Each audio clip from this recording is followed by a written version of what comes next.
this is Rotary Club of Nairobi, Madaraka. This is the first meeting of the month of September.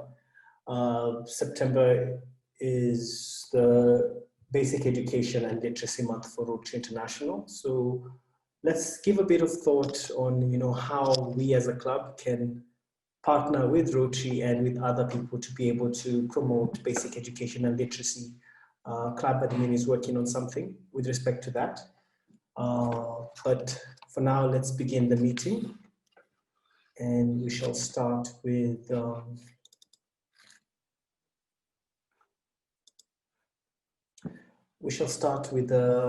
Rotary Grace, and this is by immediate past President Njoki Mainge.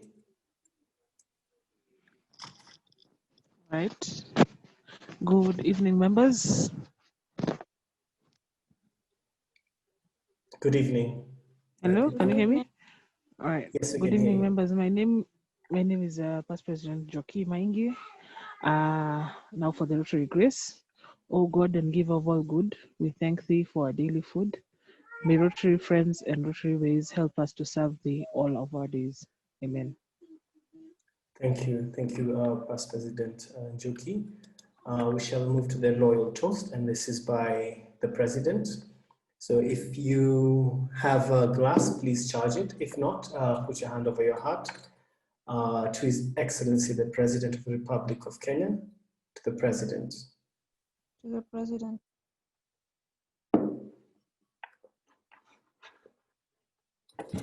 Next, we'll have the four-way test. It should be led by Rotarian Caroline Mukami. Good evening, members. So of the things we think, say, and do, is it the truth? Is it fair to all concerned? Will it build goodwill and better friendships? Will it be beneficial to all concerned?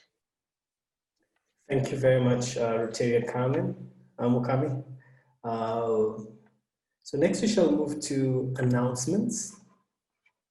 And I shall start with service projects, and this is it's a request service projects, and this I'll hand over to IPP Njoki.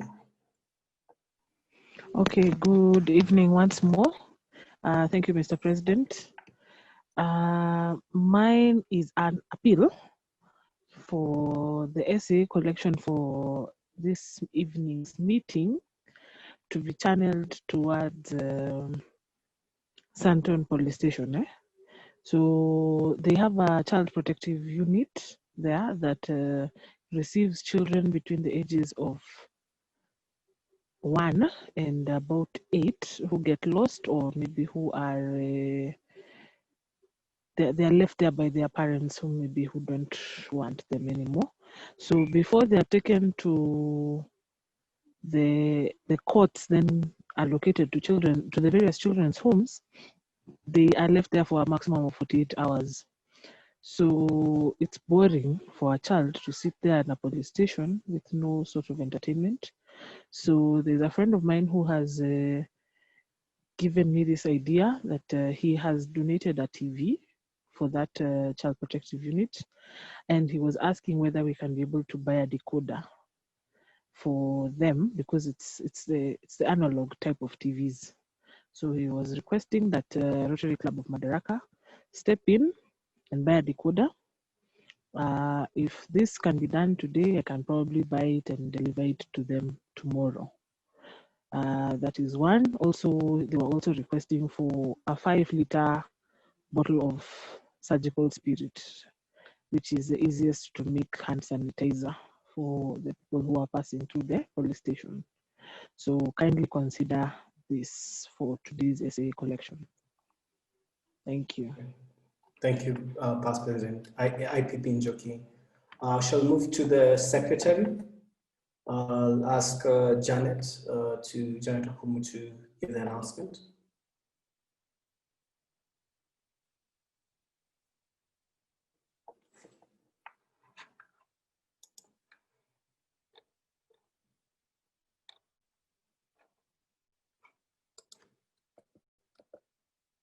So we shall be having our club assembly next week. This announcement was made last Monday in line with the club bylaws that 2 weeks notice has to be given. It was made both during the meeting and after the meeting on the official WhatsApp group. The meeting for the club assembly adopted to pass a couple of resolutions.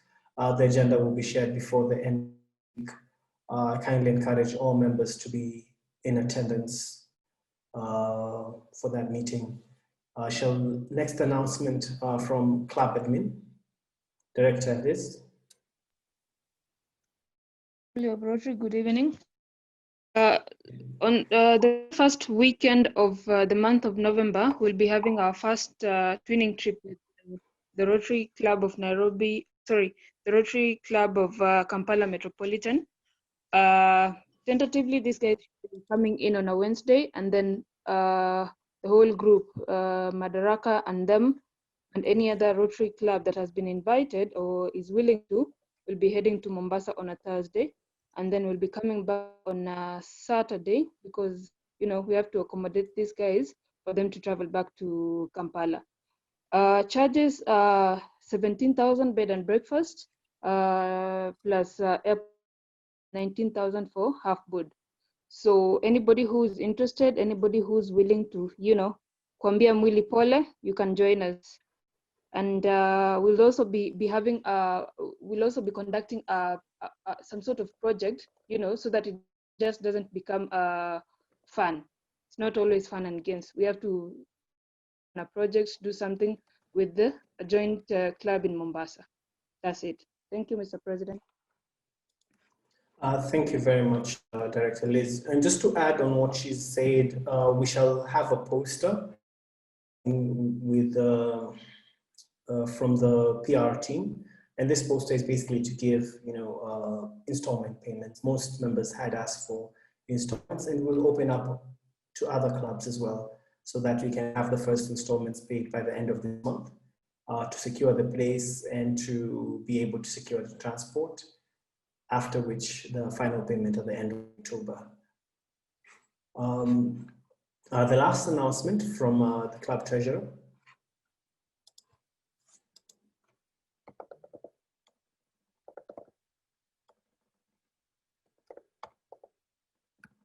So thanks, we circulated a message to members individually with respect to membership dues, and we got an enormous response from some members. At the moment, 46% of the subscription has been collected.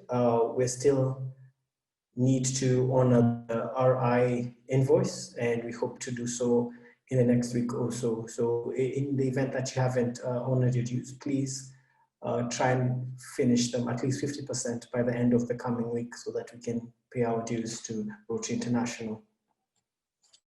Okay, thank you everyone. I shall hand over the meeting to our guest speaker today, and we have the privilege of our president-elect, Wilson Kamau, introducing him. Thank you. Wilson? Thank you, Madam President. It gives me great pleasure to introduce our speaker today. Our speaker is called Tobin. Tobin has worked as a photographer throughout Africa and sometimes far afield over the past decade. Photography, he has explored the realities of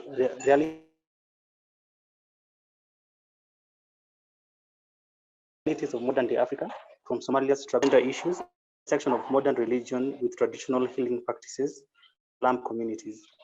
Tobin holds a bachelor's degree in international development with minors in economics and political science from McGill University in Montreal, and a master's degree in photojournalism from the University of Westminster, London. Today he lives in Nairobi, Kenya, where he manages the photo collective Non-Aligned and works as a freelance photographer and a videographer.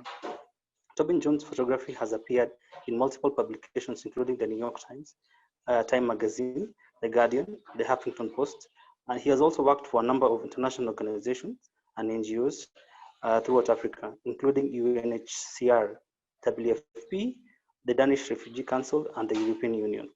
Tobin is a member of the wonderful machine and studio, Hans Lucas. Let's give a warm welcome to Tobin as he takes the floor. Tobin, over to you, please.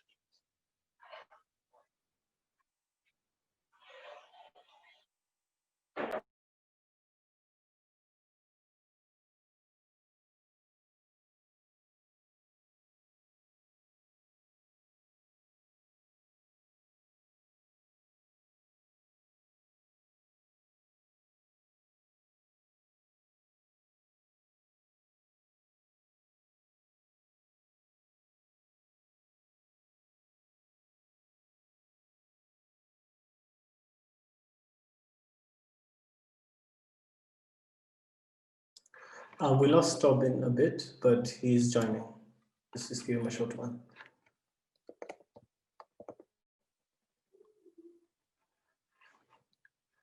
In the meantime, I can ask Austin just to let us know, how he was able to overcome his Zoom challenges. Wow, Mr. President, thank you. That is quite a shocker because lately I'm quite the savvy guy. Anyway, thanks, Mr. President. So I think what has happened over the last few weeks, the last few months, is a realization that this is the new normal. So I've had to actually learn how to use Zoom. I've had to learn how to interact with the digital space. I must admit I'm quite old school. I believe in the written document on my desk. So now what this has forced, not just me, I'm sure it's a number of guys, this has forced us to adjust acquired technological devices, LAN systems, and I must admit, not so bad. It's something I think we can all pick up and work on and eventually be part of the larger group. So far, I'm not as badly off as I was back then. At least now I know how Zoom operates. Okay, that's fine. So Tobin is back. Tobin, over to you, Tobin.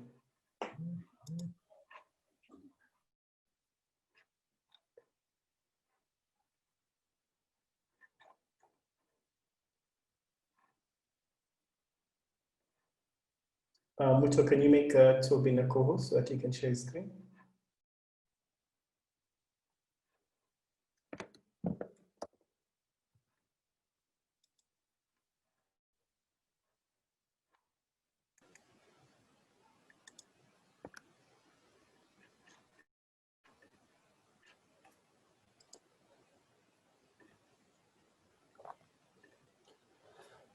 Okay, can everyone see my screen? Yeah, I can see it. Great. Okay, sorry about that, everyone. I'm obviously not as technologically savvy as I thought I was. But anyway, thank you everyone for having me. I appreciate the invitation, Sam. And yeah, I hope everyone enjoys this talk. So basically today I want to kind of take you through a bit of a journey of some of my work over the past 10 years. And because I'm a photographer, I get to show my work and I'll let a lot of my photos do the talking. But really what I'm going to start with is just kind of a small selection of various images I've taken over the years. And then I'm going to get on to some of my more recent projects. And what I'm hoping to do through this talk is to kind of take you through a journey of how a photojournalist works and how we attempt to tell stories through our images. I think often a lot of people see photographers as taking images that support text that you read in a newspaper, but really the job of a photojournalist is to to try tell the story itself, whether that's through a single image or through a series of images. And of course, sometimes this is easy when the story is very visual, but when you get into more complicated issues and topics, sometimes that becomes slightly more challenging. And so I'm going to show you kind of through this, I've tried to tackle some of those topics through different types of photographic techniques.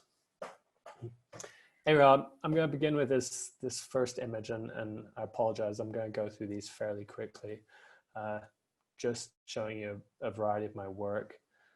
This was taken in Kibera, and it's one of the kind of small churches that they have there, kind of dotted all around the slums. And this was a young man who had come in. He had just been diagnosed with HIV, and he's talking to a priest about his condition.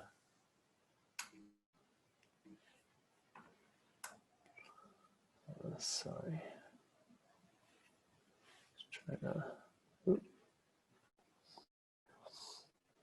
to. Here we have another one of these small churches. So how these guys make money is on Sundays they'll have a church service and they'll take a collection, kind of like you know, any other church out there. But during the week, in order to make money, they often excise demons from the locals there. So it's, you know, this kind of pseudo Christianity that's intermingled with more local beliefs. And so I thought this was kind of an interesting story because it showed this melding between traditional religions and then the, you know, religions like Christianity that have come into Africa. Sorry, Tobin, the rest of us are seeing a white screen. Oh no, sorry. Let me try a new share. Okay, can people see this now? No, not yet. No? It says I'm screen sharing. I'm gonna stop and start again. Okay.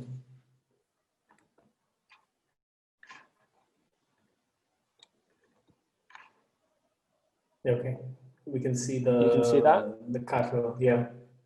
Okay, let me just go back a few images. This was the first image I was talking about. The second image. And yeah, now we're here on the third image. This was the poster. I actually kind of deliberately picked this image because I thought it slightly clashed with the subject of the talk, which is a changing continent. You know, I think a lot of photographers are accused of kind of exoticizing Africa and kind of romanticizing it and basically showing an Africa that isn't really in step with modern Africa that, of course, you all know about. And so it was slightly put there to be kind of deliberately provocative, but you know, nonetheless, it is you know, one of my favorite images of a cattle camp in South Sudan. This is in Yemen, so not Africa, but this is a group called the Muhammadin, which are actually Africans who came over to Yemen a long time ago, and they are a marginalized community now, and their job is essentially to sweep the streets at night in Sana'a, the capital city there. And so I did a little photo essay on them back in 2011. This is a boxing club in Pamon.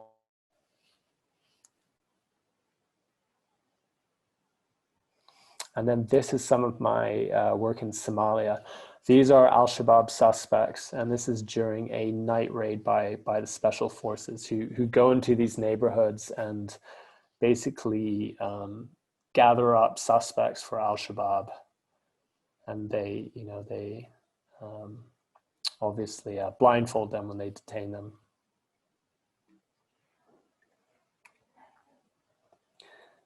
This is in Kikuyu. This is the commuter train that goes into CBD, and these are two schoolgirls who are walking towards it. This is in Puntland in Somalia again. These are fishermen who are just coming back from a night out in the ocean.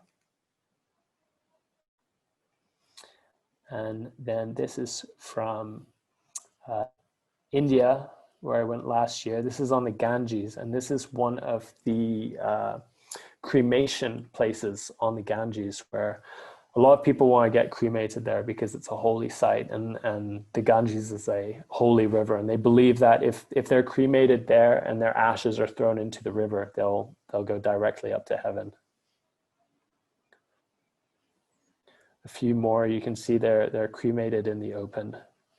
And this is part of a series that I have not really started yet, but I'm trying to basically tackle the theme of death. So my ultimate goal was to kind of go around the world and photograph different communities, different cultures, different religions all around the world, and to see how they all treat death and to figure out what similarities people have in common and what differences they have kind of surrounding this subject that's generally a fairly taboo subject to most people.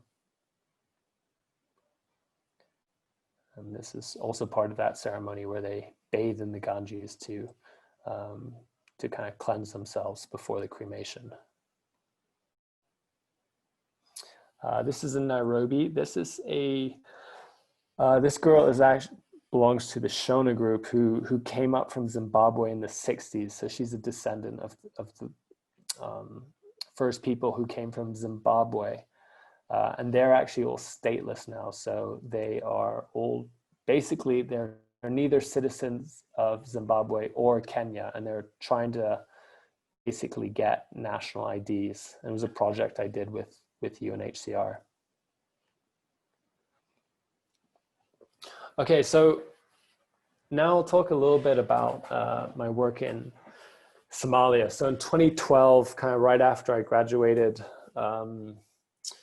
my master's in photojournalism, I got a job in Somalia with the African Union and the United Nations, basically photographing their activities there, and particularly the African Union's offensive against Al-Shabaab, trying to kick them out of Somalia. And at this point, they had just basically just gotten out of Mogadishu, but into a lot of other parts of the country. And this was my first week on the ground. I basically, started working as a war photographer, which I wanted to do when I was younger, but of course, wanting to do that was different than actually doing that. And so this is my first week where we were, our convoy was ambushed. The first vehicle in the convoy was blown up by an IED, and here we are being fired at. And one of the soldiers is kind of peering over the armored vehicle to see where they are. Yeah, needless to say, it was quite an introduction to Somalia, and kind of gave me my first taste of what war photography was all about. This is the African Union in Mogadishu. I think they're welcoming a new commander. And so I think, a lot of what these images are really represent classic photojournalism. And this is where, everything is very visual. The story is very easy to tell. You just have to point your camera at the subjects and you're able to illustrate what's happening on the ground.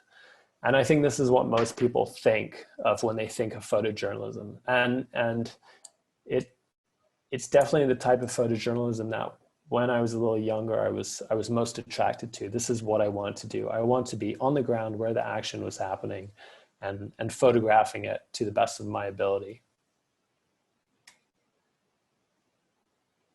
These are some of the local SNA troops. This was at a mental health facility in Mogadishu. So, you know, obviously when you're photographing war, part of it is photographing the soldiers, photographing the battles, photographing the action. But, you know, around every war is the human toll of that war. And, you know, Somalia being a country that has been immersed in civil war for, you know, the last 30 years now, has, you know, it's taken a huge mental toll on the population. With one study, I think, estimating that, you know, up to a third of the population suffer from mental health problems. And of course, you know, being a very new government with very few resources, it's very hard for them to deal with issues like mental health. And so, you know, as you can, it's very underfunded. And you know, when people are suffering from it, they get sent to this home, and that's basically where they live with, you know, with very little treatment. These are some of the special forces from Uganda. This was just before they were going into a town to kind of flush out some of the Al-Shabaab forces that they thought had remained behind. The town had been taken the day before. This is another soldier from one of the local militias. This is the famous technical vehicle, which maybe you've heard of in Somalia, where they take a pickup truck and put a large caliber gun on the back of it. And then finally, the last photo in my series is this family who have been, this is at a food distribution center, and they've just received their food, and everything kind of went a little crazy as soon as they opened it up because everyone was so desperate and people were stealing each other's food. So this man had a pistol, and he was basically sitting on the food, guarding it, making sure that no one else would take it from his family.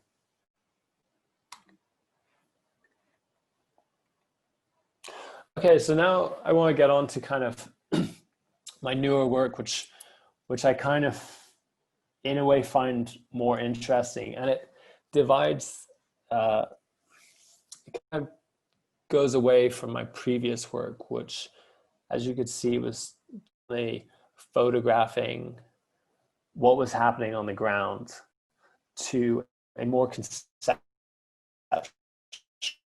of photography.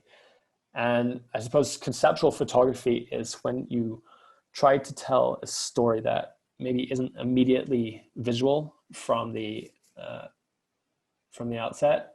And so what you're trying to do is figure out how to tackle these subjects in a more visual manner. And this is part of a project that I'm calling Demographica. And the idea behind this subject is to tell the story of the changing demographics in Africa. Now, as I'm sure a lot of you know, Africa is a very fast-growing continent. I think it is the population of Africa is predicted to quadruple 2050, and I always found very interesting, fact, but I was never really sure how to photograph it. And so I decided to do it through a typology. And a typology is a series of photographs that essentially try to tell a story not through a single image, but through a series of images. And so this is a grid of 100 people. What I was trying to do with this grid is to accurately represent Kenya's population. So in this next slide, I'll show you what I was essentially trying to do. I was trying to show that the female to male ratio, for example, was 50-50. And so in this photograph, I photographed 50 males and 50 females. And I also did that with ethnicity. Even though there are 42 tribes in Kenya, I believe, most of the people belong to just a handful of tribes. And then I want to show the rural urban distribution and a couple of other facts. And so the idea of the project was that you could look at this series of people and start to understand what Kenya actually looks like. So this was an early mock-up of this. What I actually did in the end was, instead of income distribution, I used age. And so by looking at this, I think the first thing most people will see is that most of the people in this are children. And that's because 50% of Kenyans are actually under the age of 30. And so the idea is, looking at this, you could get a sense of the makeup of Kenya and learn how young a country Kenya is.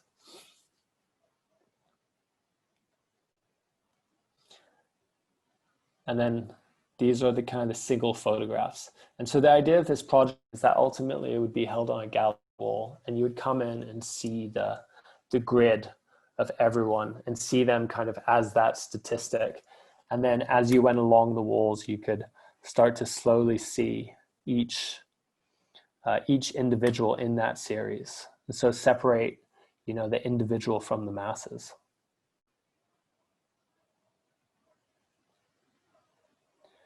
And so I took the portraits of these people all across the country. I used the black background, portable studio, and I carried it in my car, and then took road trips kind of all throughout Kenya and set it up on the side of the road, and then got people to pose for my photographs. And then when I had kind of gotten everyone's photograph that I needed, I was able to put them together to ultimately make the final project.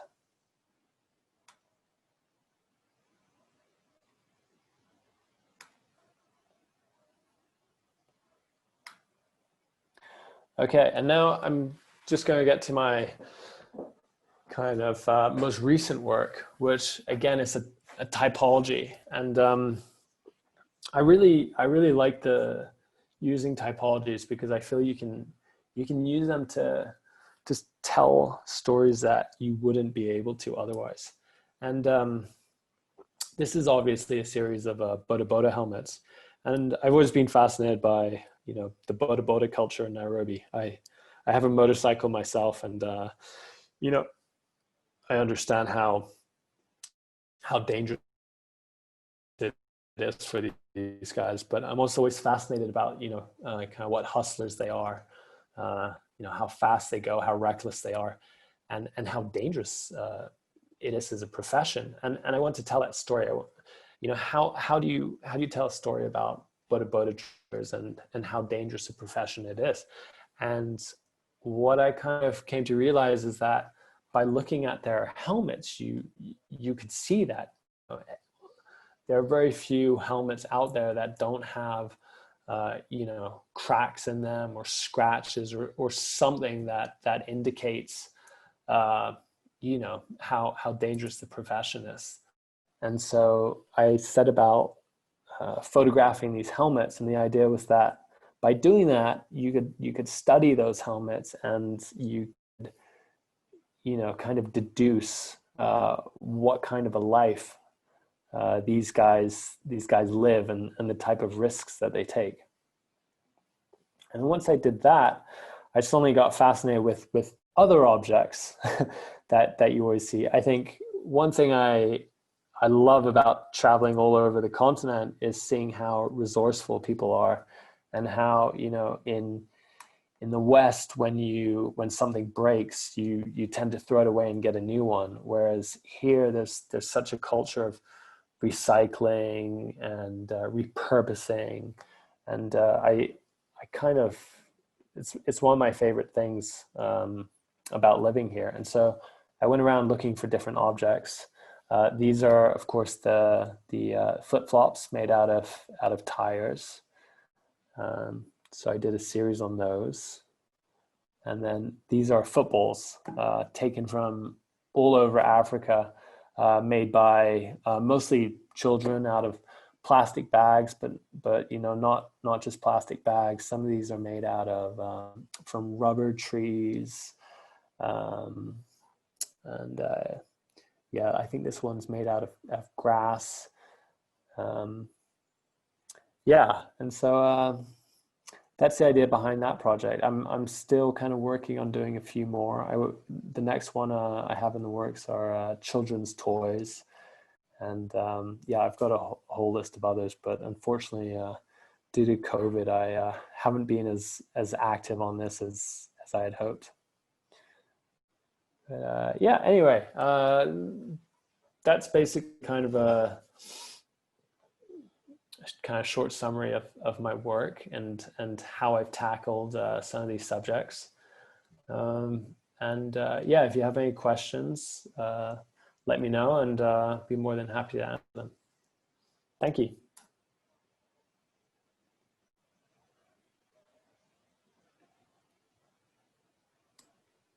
Thank you very much, Tobin. So just as we think about what we want to ask Tobin, I shall welcome our SAA, Joel, to take the stage. Joel.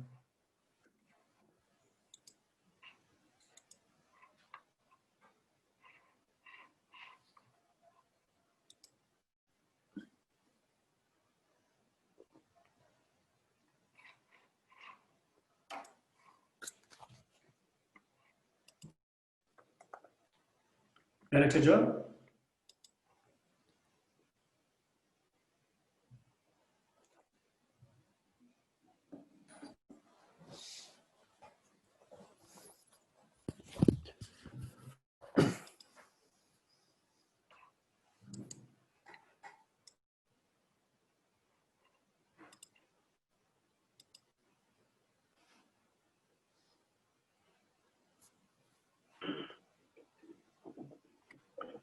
Hello.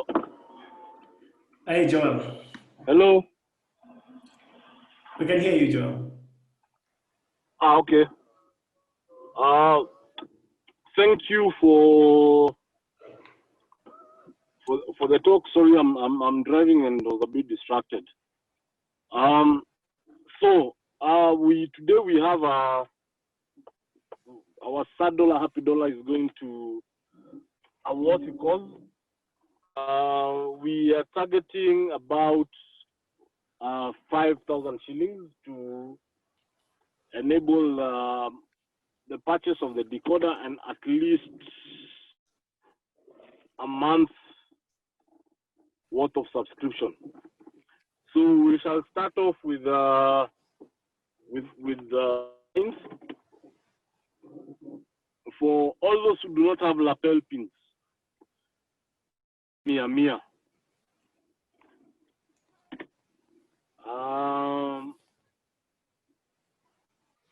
Then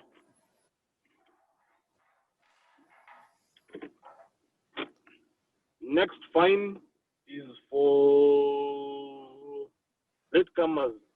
Mr. President, are we able to see the latecomers? Do you have a record for the latecomers? Yes, we can. I can mention a few. Okay. One being our very own past president Henry Ndirangu.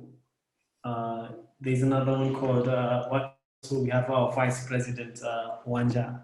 So that's just to name a few. Okay.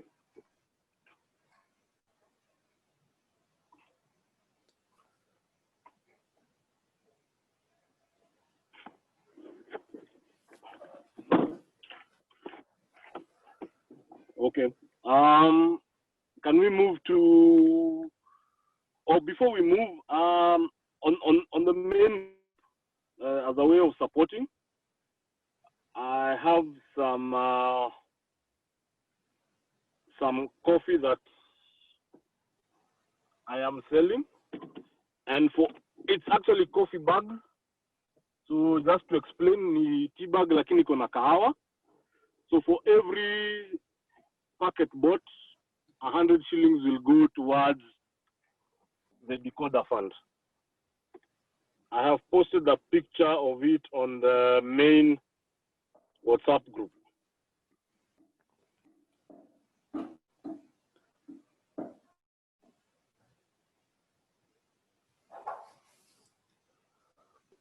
Where? On which WhatsApp group? Madidi and Oh, Maguta.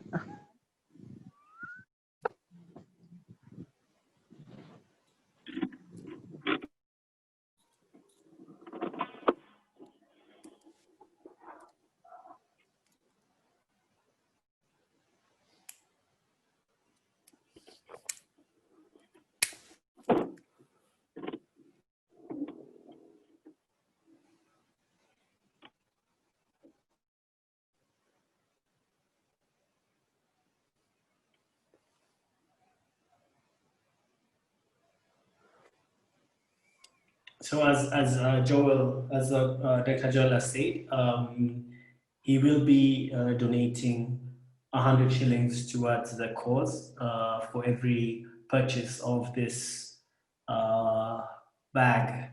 If you have any questions, just reach out. For those, most of us have Joel's details. We can reach out to him directly. Those who don't, please reach out to me or you, whoever invited you, and we can connect you to it. Joel is very passionate about coffee. He believes in coffee being the black gold of Kenya as it was in the 60s and 70s. And not only did he believe in it that much, he has gone a step further. That's a talk for another day, and I hope you will be there to listen to it. Thank you. Joel, we can move to the, yeah. Happy dollar, third dollar. I can start off. My happy dollar is to Liverpool winning the league and our guest speaker.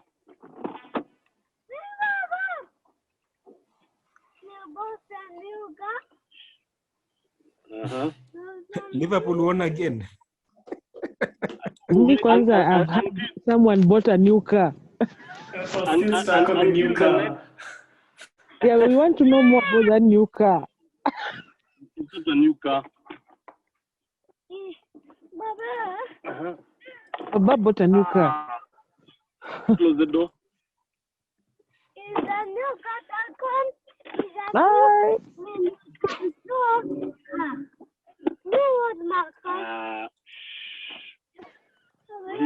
Baba is in a meeting.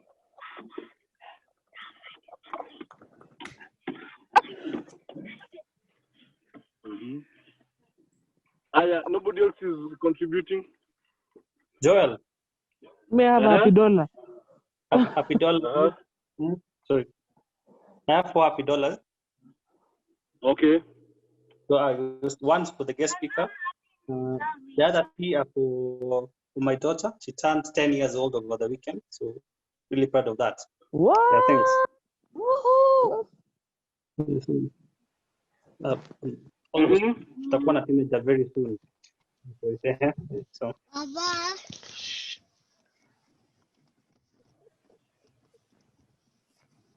My happy dollar is to Joel's new car. The coffee beans have been spilled. in my book? Papa, you want something? I will give my usual 3 happies. One, of course, to the guest speaker. Quite a story you can tell through photography. I've actually checked out your Instagram. Is that Instagram? What is that? Yes. I've checked out. I think you're part of your Instagram profile. And I intend to continue doing so after this. Secondly, to eventually learning to use Zoom.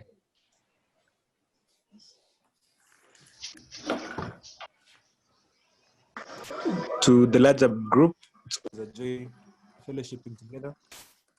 Is to happy Monday. Asante sana.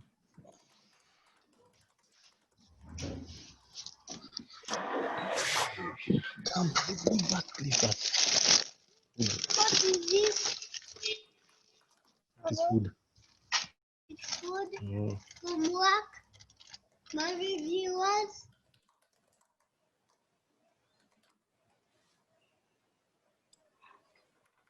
As Director Joel attends to the food is brought from work, are there any other happy dollars or sad dollars? Baba.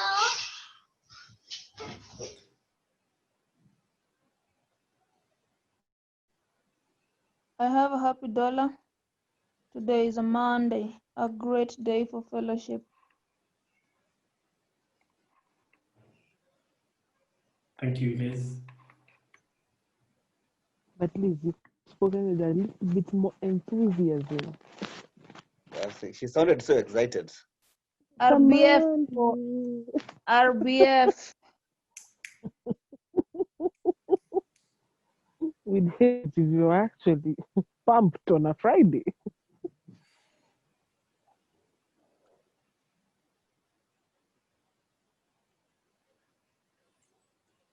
Any other happy dollars?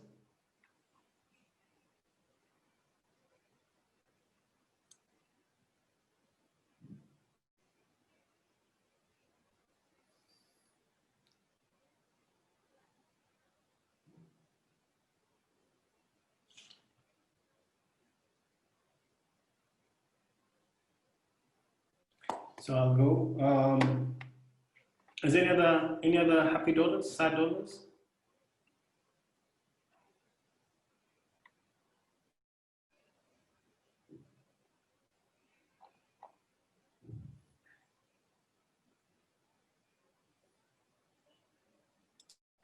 Okay, so I have 4 happy dollars and 1 sad dollar. The first happy dollar is for the guest speaker.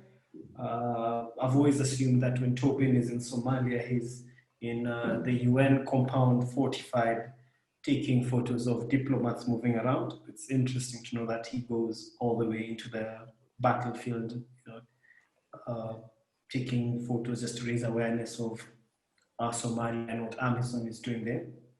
The second happy dollar is for the initiative that past President Njoki has talked about. Third happy dollar is I had a great weekend, very restful, got to do a lot of fun stuff. Fourth happy dollar is it's a Monday, it's a great day. My sad dollar is to SAA jokes. I don't know where they went. That's really sad.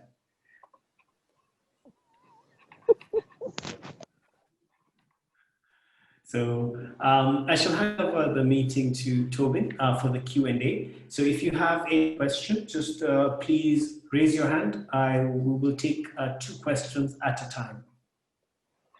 And for this session, I'll ask Muto to start us off.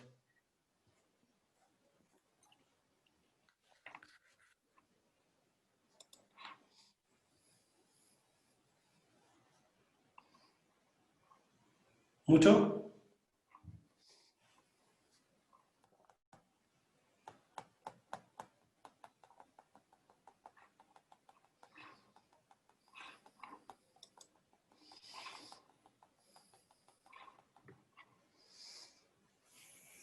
As you wait for Muto, anyone else with a question? Oh yeah, Muto is there. Muto, please start us off.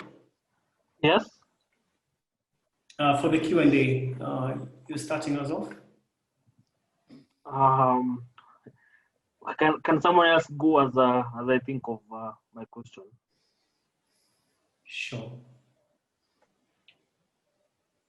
Any other question? Any question as you wait for Muto?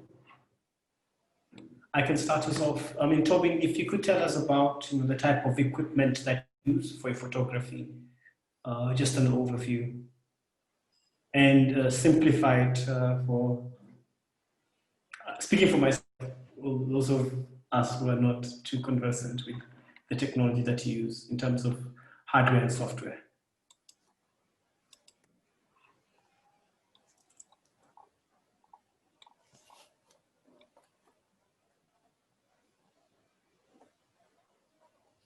Sorry, Sammy, should I go ahead, or are you asking another Yes, please. question? Just go ahead. Go ahead. Okay. Go ahead. Yep. Sorry.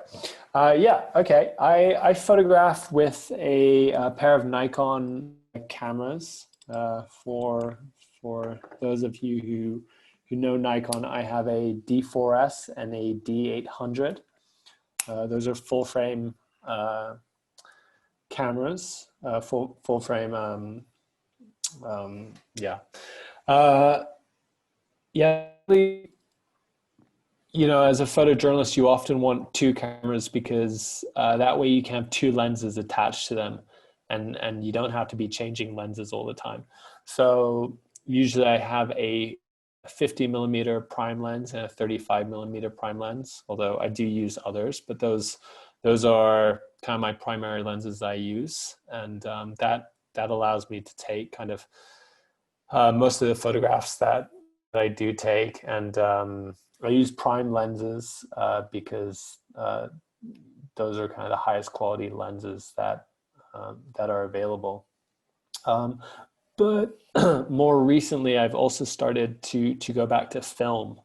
You know, one of the ironies of photography is that actually film is still one of the best mediums to use. It has the highest quality. We just don't use it because it's not particularly convenient. But I have started using a medium format Rolleiflex, and those cameras were popular in the 60s, but they're starting to become a bit more popular just because the images that they produce are so beautiful.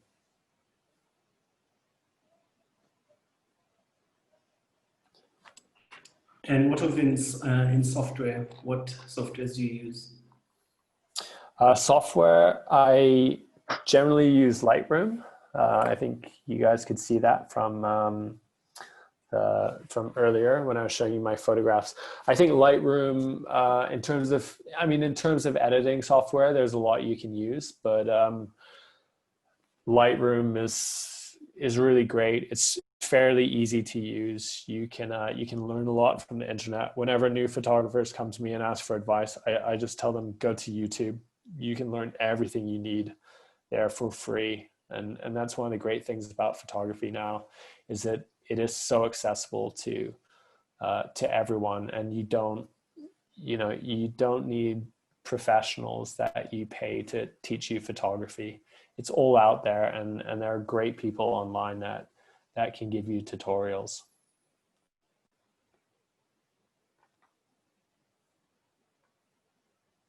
So there's a question here from one of our members, and this is Rotarian Lydian Dirango. Her question is, seeing that your work takes you to war-such conflict areas, how do you have your safety guaranteed? Have you ever been in a bad incident while working in such areas? Right. Yeah. Good question. Yeah. I mean, you know, when you work in conflict zones, you're never going to be 100% safe. So it's your responsibility to mitigate against any potential dangers that may be out there. This often means being properly trained in first aid. So knowing what to do if someone next to you gets in trouble, is shot, or if a bomb goes off and hurts someone, or you know, any other number of things. I think it's the responsibility of anyone in those situations to know what to do. Unfortunately, that often means that you know, if you're the one hurt, you're depending on other people to do that. You know, knowing first aid won't always help you if you're the one that you know, that has been shot or injured. So yeah, there's training. You also always want to have a first aid kit on you with the relevant equipment in there. Often that involves a tourniquet, so that you can put that on, you know, on your limb if you were to have an arm or a leg blown off. You also have a special type of gauze that you can put into a wound, like a gun wound, that will stop the bleeding faster than what would normally happen. And so little things like that can kind of help you get out of those bad situations. But also, you know, in Somalia, often a bulletproof vest and a helmet. And yes, I mean, you know, there were several incidents where I did have close calls. Luckily, I've never been shot, but I have been with people who have been shot. I've been in vehicles when IEDs have gone off.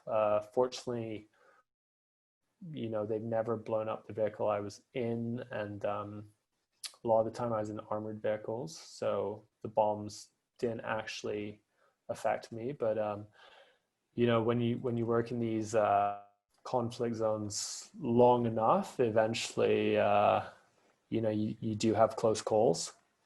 And yeah, that's, you know, part of the reason I don't do quite as much of this work as I used to, because I think when you're a young male in your 20s, you're very much attracted to this kind of thing. But as you get a little older, you realize you're not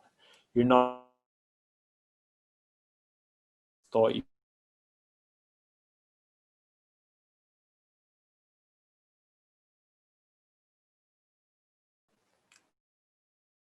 We have another. Elizabeth. Also, quite the talent. So why Africa? Also, as a foreign photographer, I'm sure you've heard of this. Why is it that the bad, struggling, literacy, health deficiency parts of African countries get highlighted? Is it because of line of news makes better news? Yeah. Okay. Yeah. I mean, to that first question, why Africa? I mean, you know, I was born in Botswana, and I grew up in Africa. So I think for me, you know, Africa was kind of what I knew. So there was a natural attraction there, particularly Somalia. I mean, I grew up, I mean, I think as all of you did, you know, hearing about Somalia so much, and it was always a place that kind of held this mythical status to me. And so when I got the opportunity to go there, I kind of really jumped at it. In terms of the second question, the kind of bad side of Africa that everyone is attracted to, I think there are a couple of reasons. I mean, I think one is just the news deals with the bad, you know. Yeah, what that'll quote was, but you know, blood leads, and I, you know, I'm not always going to defend that, but I think you know, obviously, if there's something terrible happening, I think it is journalists' responsibility to cover that. Although having said that, I think, you know, you need a balance, and I think that's kind of also partly what I've realized photographing about Africa is that, you know, there are as many, if you look hard enough, there are as many good stories as there are bad stories. And that's why I was kind of attracted to issues like, you know, my typologies of the footballs, for example. I think that really, you know, the kind of ingenuity that exists on the continent rather than, you know, just the bad. So yeah, I hope that answers that question a little. But yeah, I mean, I think ultimately you need, you know, you want people to cover every aspect of a continent. You want that balance, whether whether those stories are bad or good. You need a little bit of both. Thank you. So we have Director Joel. Can I ask you a question?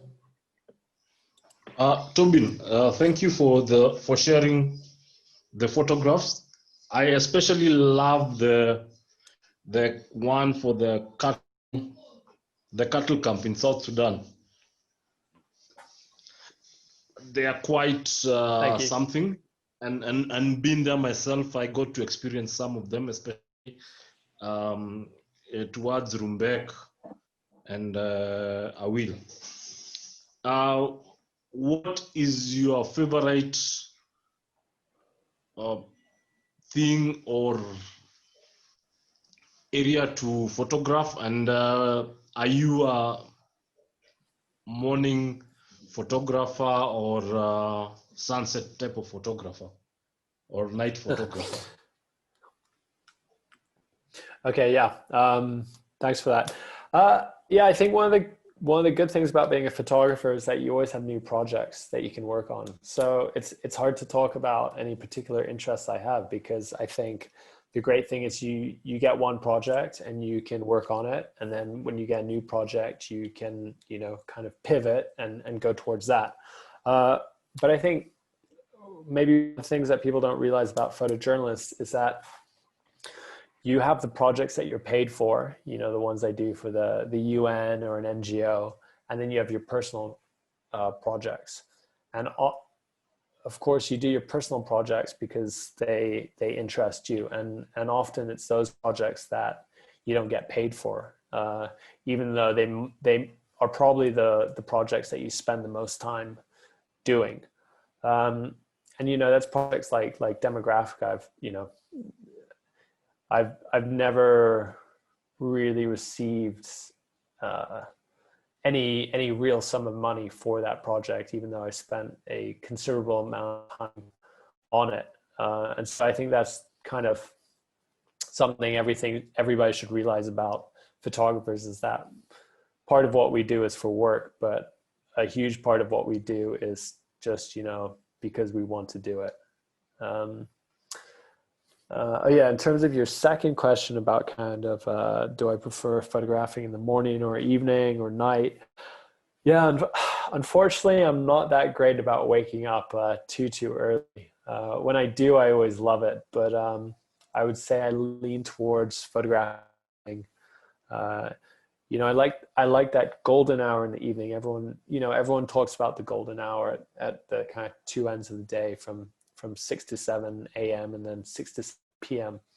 But I think what most people don't realize is that, of course, you always get really beautiful photographs when the sun is low in the sky, but actually some of the best photographs you can get is actually after the sun has gone down. The 10 or 15 minutes after the sun has dropped behind the horizon, but there's still enough light in the sky to photograph.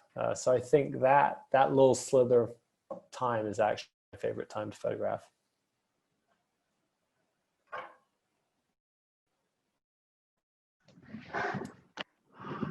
Any other question? Can I ask Mucho? mine now? Yes. Yes, please. Yes, please. All right. Thanks, Tobin, for the talk. It's very insightful. I'm also a photographer. Mostly I do portraits and events. I currently have a Canon Canon 5D Mark III and a Canon 750. But my question is a little bit technical. Do you think, because I think in the last couple of years we've been seeing a lot of Canon and Nikon and Sony and the others releasing a whole set of mirrorless cameras. So do you think the world is shifted to more of mirrorless cameras, or should we also expect these other types of DSLR cameras to still be launched? Yeah, that's my question. Mm-hmm. Okay. Yeah, thanks for that. Yeah, it's a hard question to answer, because I think there's so many new types of cameras out there, and they all have their place, little niche where they exist. Even the new camera is, extremely good. But I don't think that any of them are necessarily going to replace the Nikon, the DSLRs that are there. I think, okay, sorry, this is getting a little technical, but essentially what really defines a camera's quality is not the megapixels in it, and that's what you hear advertised, but it's really the size of the sensor. So earlier when I said I use a pair of Nikons with full frames, that means that they have a sensor that's the size of a 30 piece of film, and that's what defines the quality, not the megapixels. On your iPhones and on these mirrorless cameras, the sensors are all smaller. So you can get very nice photographs, but the quality is never going to be the same as that full-size sensor. And I was also earlier talking about medium format cameras that I'm starting to use, and those have even larger sensors than the DSLRs. And that's part of the reason I'm attracted to them. So yes, the technology is changing, but the irony of photography is that some of the highest quality cameras are actually the oldest cameras out there. And new cameras are getting easier and easier to use, certainly, but I'm not necessarily sure that the quality of those cameras is going up.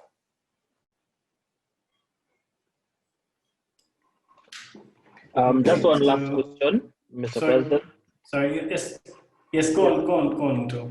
This is your field, so go on. No, actually, my last question is just like to settle some sort of an old beef between Canon and Nikon. So, Tobin, why did you settle for Nikon and not Canon? Okay, well, you know, when I was a student first getting into photography, I had no money, and I went to a secondhand camera store, and they had an old Nikon film camera for sale, and you know, that's what I could afford. That's what I bought. And that's why I photographed Nikon. I think both cameras are excellent. So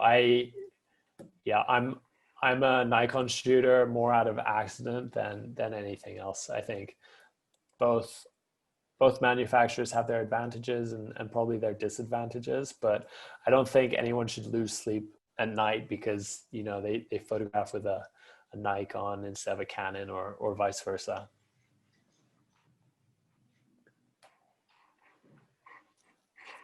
Okay, so Muto, any other question?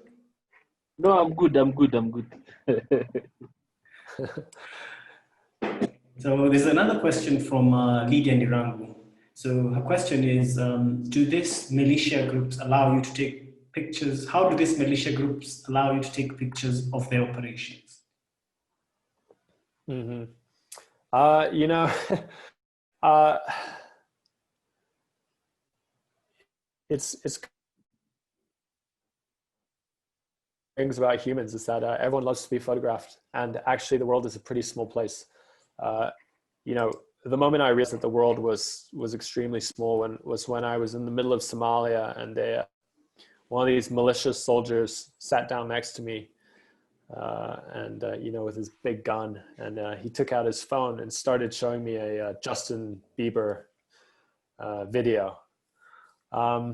So, you know, everyone's exposed to the wider world, and you know, there are always people that don't like having their photographs taken, but every person that doesn't want to be photographed, there are probably two out there that really do be photographed, and it doesn't matter who that person is. You know, they can be a woman on the side of the road, or they can be a part of a militia. I guess it's just human nature. Okay, so we have a comment here, a question/comment from President Sandra of RC Mudaiga, and it's that she says that she has an iPhone that has a really good camera. However, the pictures she takes are really bad. So I guess she's asking if you offer classes to help her polish up on photography classes. You know, yeah, when I was talking about the iPhones, I was really talking about the new ones, the iPhones. I don't even have one of those, but you know, I've seen them, and I really do feel that they are, you know, they're closing the gap, between, a really good camera and a phone camera. But having said that, 99% of what makes a good photograph is based on the composition of that photograph, what you frame, and how you use the light. And those are two fairly simple things. You want the light coming from the side or from behind you, and it helps if it's a nice time of day so that it's not too harsh. And then you need a nice composition. And in terms of composition, I'd really urge you to look up the rule of thirds. And you can do all of this on YouTube. Just type up composition photography lessons, and there are some really great people out there, and they'll teach you everything you need to know. And I really, photography is not about equipment. It really isn't. A good photographer with an iPhone can do just as good a job as a bad photographer with a DSLR. So yeah, don't let equipment kind of stop you from getting into photography, I'd say. Okay. So we'll take the last question. Anyone, the last question?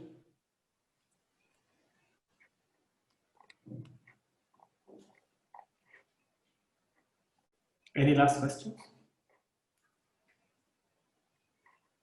Okay, there are no last questions, and I'll ask it. I mean, what's the most interesting photography assignment you've been on, and why? I'm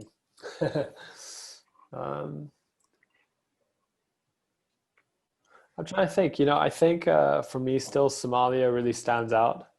I think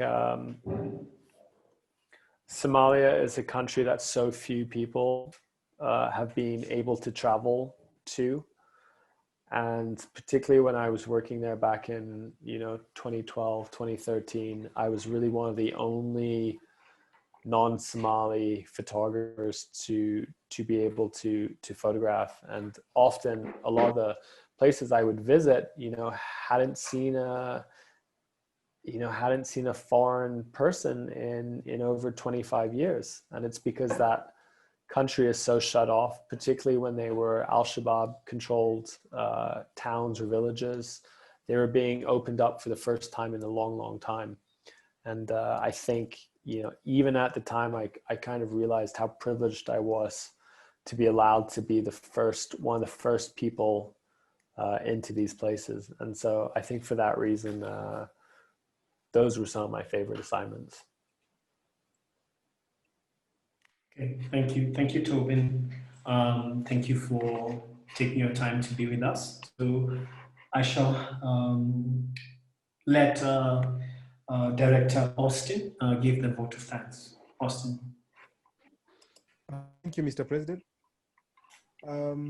Once again, Tobin, it's been a pleasure having you speak to us, share with us, and just generally give us your experience over your line of work, which evidently is your passion.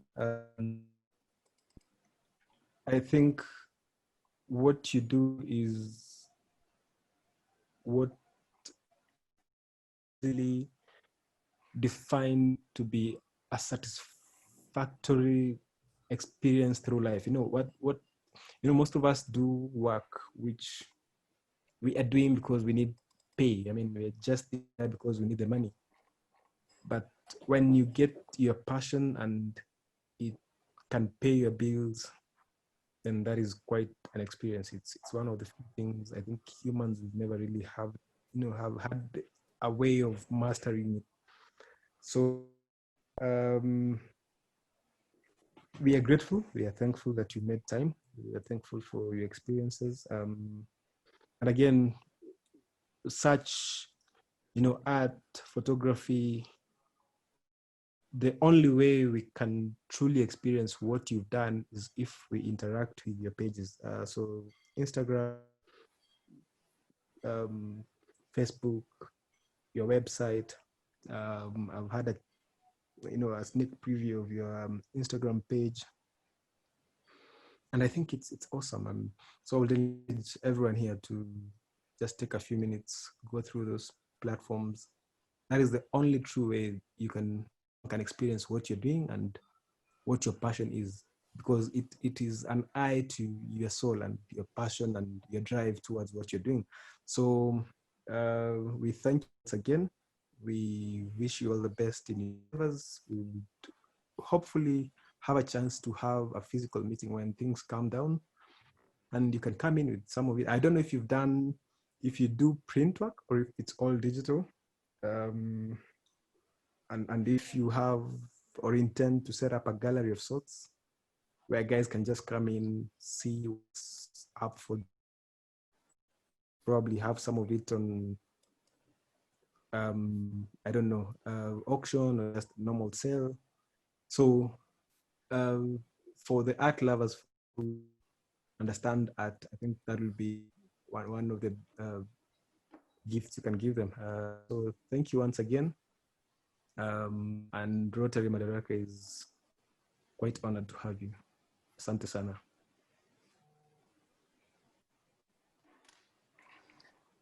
Yeah, thank you everyone for having me. I appreciate it.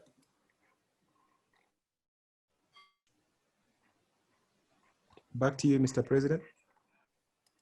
Thank you. Thank you very much, Rotary and Austin, for that. Thank you, Tobin. You're most welcome to fellowship with us. We meet every Monday at 7 p.m., 6:45 for 7 p.m. Thank you, everyone who's in attendance. It's been a great meeting. I mean, it's a cold day, but it's always great being here with the rest of you. I can't wait for when we'll finally be meeting in person. I hope that you'll take up the offer to show up in Mombasa. I mean,